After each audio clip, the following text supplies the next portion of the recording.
विद्युत अधिशासी अभियंता खंड प्रथम महाराजगंज। इस वक्त हम मौजूद हैं महाराजगंज में। हमारे साथ बातचीत करने के लिए है इस समय इंजीनियर राहुल शर्मा। हम बातचीत करते हैं कि विद्युत मामलों में जो 9 दिसंबर को लोक अदालत लगी थी, किन तरह की समस्याओं का निस्तारण हुआ था और कितने समस्याओं का निस्तारण हुआ। नमस्कार। अभी ये जो 9 तारीख को लोक अदालत लगी थी, उसमें विद्युत विभाग के हमारे टोटल 101 प्रकरण को हम लोगों ने निस्तारित कराया है। इसमें मुख्यतः 138 सेक्शन होता है हम लोग का विद्युत अधिनियम जो लॉ है 2005 का, उसके अधिनियम उसकी जो सेक्शन है 138B, जिसमें बकाए पर अगर कनेक्शन काटा जाता है तो उसमें अगर विच्छेदित होता है फिर दोबारा चेकिंग होती है, अगर वो जुड़े पाए जाते हैं तो उन पर कार्रवाई की जाती है। तो ऐसे 101 केस हम लोगों ने निस्तारित कराए हैं। इसमें से कुछ संख्या 135 की भी थी जो विद्युत चोरी के प्रकरण थे। तो ऑल इन ऑल ये हम लोग का बहुत बड़ा सक्सेस रहा है। अभी क्या स्कीम है जो आम जनता को बेहतर फायदा दे सके, क्योंकि तृतीय चरण चल रहा है जो अभी लगभग 40% की छूट, तो इसमें और क्या हो सकता है या नहीं हो सकता है, ये हमारी दर्शकों को संदेश दें। क्या ये जो 40% की छूट है, ये आप एक्चुअली थोड़ा सा दो छूट है हम लोग के यहाँ। एक तो बिल में छूट है, एक जो विद्युत चोरी हो गई, विद्युत चोरी के प्रकरण है, उसमें जो राजस्व निर्धारण है उसमें छूट का जो है सरकार ने ये तोहफा दिया है, जिसमें जो घरेलू उपभोक्ता हैं उनको डिफरेंशियल रेट से हम लोग ब्याज में माफ़ी दे रहे हैं। जिसमें हम लोग का जो एक मेन नारा है कि जो जल्दी आएगा वो ज़्यादा लाभ पाएगा।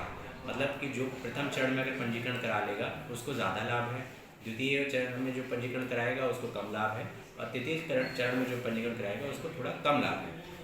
ऐसे विद्युत चोरी के जो प्रकरण हैं उसमें जो अभी अंतिम चरण चल रहा है जो 16 से 31 दिसंबर तक है, उसमें टोटल जो उनका राजस्व निर्धारण है वो 50% में समाप्त हो जाएगा। 50% प्लस श्रम, उसमें पूरा उनको जो है छूट दी जाएगी 50%, जो कि छूट पहले द्वितीय चरण और प्रथम चरण में ज़्यादा थी। अब वो चूँकि आखिरी चरण चल रहा है तो ये छूट 31 दिसंबर तक लास्ट है। और इसके बाद ये हम लोग को निर्देश दिया गया है सरकार की तरफ से कि इसमें कोई भी जो छूट है वो 31 दिसंबर से ज़्यादा नहीं हो। विद्युत चोरी और जो समय से बिल ना भरने पे जो भी लोगों को दिक्कतें होती हैं, या बाद में उनको दूसरे तरीके से या यूँ कहा जाए कि जो बाहर में ऐसे ही हमने ये भी सुना कि दलाल फिरते हैं और वो कहते हैं कि चलिए हम आपकी कम पे बात करा देते हैं, उनको सर क्या है, उनका क्या मामला रहता है? नहीं, तो ये जो मिडिल मैन की प्रॉब्लम है ये एक्चुअली सिर्फ महाराजगंज की प्रॉब्लम नहीं है, ये पूरे यूपी की प्रॉब्लम है। तो इसी को सफाया करने के लिए सरकार जो प्रचार प्रसार के माध्यम से जो OTS आया है इसको गांव तक पहुँचा रही है कि आपको किसी दलाल का या किसी और व्यक्ति का सहारा नहीं लेना है, और जो ले रहा है वो गलत कर रहा है। क्योंकि सरकार ने जब अपने स्तर से ही तोहफा दे दिया है कि आपका जो ब्याज है वो कम हो जाएगा, तो ये बहुत बड़ी छूट है तो सरकार की तरफ से आई है। इसमें हम लोग के हिसाब से जो उपभोक्ता है उन तक प्रचार प्रसार के माध्यम से गांव तक हम लोग ने जो है प्रचार प्रसार कराया है, तो उससे स्वाभाविक है जो मिडिल मैन का जो कॉकस है वो टूटेगा और उपभोक्ता यहाँ पर कार्यालय में आके अपना पंजीकरण करा के अपना पैसा जमा करेगा। विद्युत चोरी की सर क्या सजा है, ये भी एक बार बताएं। विद्युत चोरी की जो सज़ा है वो भी डिफरेंशियल सज़ा है। 135 में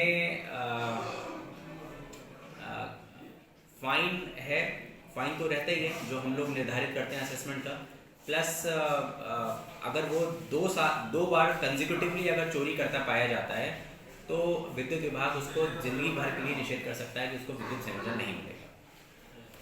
तो ये हमारे साथ बातचीत करने के लिए थे इंजीनियर राहुल शर्मा।